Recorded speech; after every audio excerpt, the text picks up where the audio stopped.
She doesn't have to pretend anymore. No rictus grin, no diplomatic niceties. It's not business as usual, and it can't be business as usual with Russia until they stop the sort of acts that we've seen them doing around the world. Of course, we in the United Kingdom have seen the use of a nerve agent, a chemical weapon, on the streets of Salisbury. I want to see the individuals against whom charges have been made brought to justice. President Putin didn't care.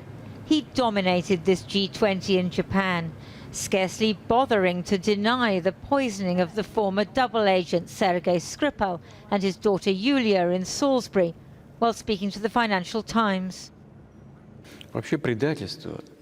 Actually, treason is the biggest crime on earth, and traitors must be punished.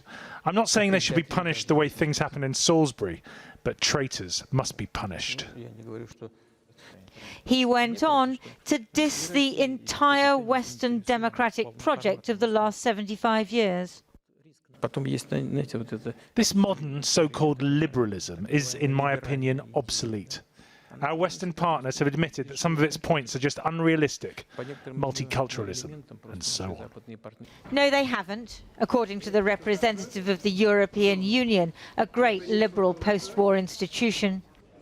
Whoever claims that liberal democracy is obsolete also claims that freedoms are obsolete, that the rule of law is obsolete, and that human rights are obsolete. For us in Europe, these are and will remain essential and vibrant values. Ah well, at least Mr. Putin has some friends, leaders with whom he has a lot in common. You don't have a problem in Russia. We have. You don't have. You might have. You still have.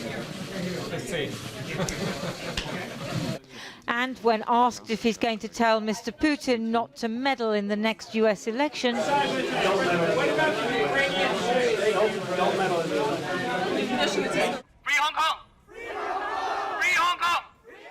outside, protesters were asking President Trump to help bring freedom to Hong Kong and an end to the repression of the minority Muslim Uyghurs in China.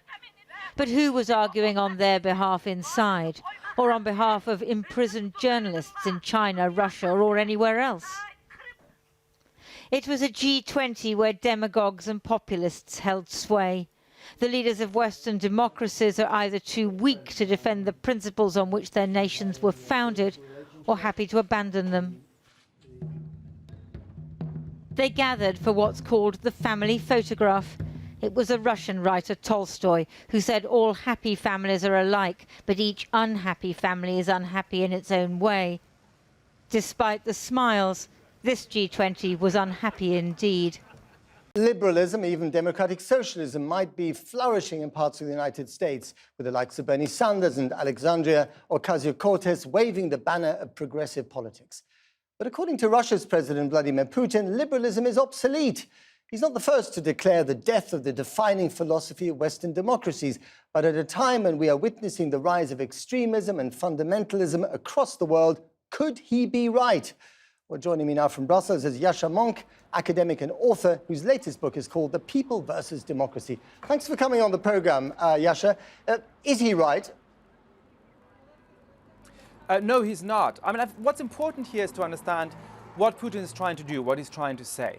Liberalism means many different things to many different people, and there's certainly a set of relatively liberal left-wing political attitudes which are robustly contested in the West, and we'll see over the next 20 or 30 years how strong they will prove. But what Putin is trying to do is something different.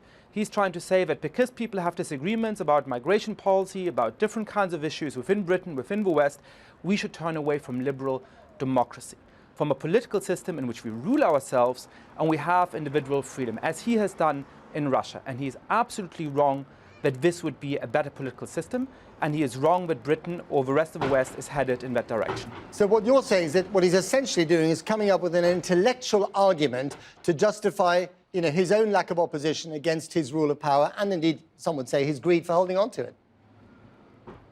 Absolutely. He's doing something very clever, which is that you characterize something by its worst part. If you want to make an argument against Britain, say, we don't want British weather, so let's reject Britain. This is what he's doing about liberalism. He says, in my mind, liberalism is what he calls multiculturalism and other things. Since people have concerns about migration and so on, this means we should reject the whole process, the whole project of liberal democracy. But I think when it comes down to it, and people have experience of authoritarian government, they have experience of people who claim that they're going to give you democracy, and then they start shutting down the opposition, murdering journalists, putting people in prison, they turn against it. And actually Putin may be speaking more from fear than from confidence, because as we've seen in Turkey in the last weeks, a lot of people can turn against authoritarian rulers once they see what that actually looks like in the day-to-day.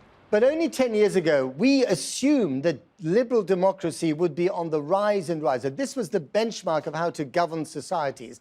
And now we find that liberal democracy, not just in Russia, but also in China and in parts of Europe, and America, some would say, is under attack and very much on the defensive. How did that come about? Well, I think our political system has not been as good at delivering for ordinary people as it should have been. We've seen a stagnation of living standards for a lot of ordinary people in Britain, in the United States, and many other countries around the world. I think that political elites have sometimes failed to listen to the understandable concerns that people have about rapid cultural changes, to some extent rapid demographic changes. And then we've seen digital media come in and make it much easier for new political movements to form and put the topics on the agenda. And I think we can learn from that. I think the political system is starting to respond to that, sometimes in not so productive ways, sometimes in productive ways. But the important thing is that none of that should call into doubt our commitment to wanting to be able to say what we want rather than be threatened with prison for saying what we want, and to rule ourselves in a way that's not possible in Russia, where opposition parties are simply outlawed. But do you think that democracy is now becoming its own worst enemy? Yeah, I think that there are lots and lots of failings that democratic politicians have had for a very long time. I think we have a tremendous loss of confidence as a result.